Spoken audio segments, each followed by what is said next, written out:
মুন্সিগঞ্জবাসীর পক্ষ থেকে আমাদের যারা প্লেয়ার এবং যারা এই খেলার সাথে আমার ক্রীড়া সংস্থার যারা সদস্যবৃন্দ এবং আমাদের ক্রীড়া অফিসার, আমার জেলা প্রশাসনের অন্যান্য কর্মকর্তাবৃন্দ যারা সকলে জড়িত ছিলেন স্যার, সকলের পক্ষ থেকে স্যার আপনাকে আন্তরিক কৃতজ্ঞতা জানাচ্ছি।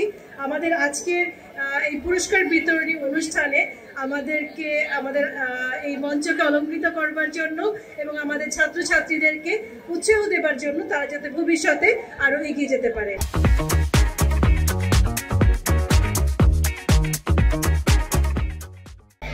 এটা অত্যন্ত গুরুত্বপূর্ণ ব্যাপার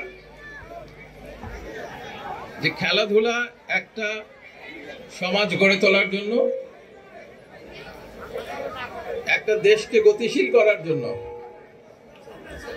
এবং জাতীয় সম্মান ধরে রাখার জন্য অত্যন্ত গুরুত্বপূর্ণ।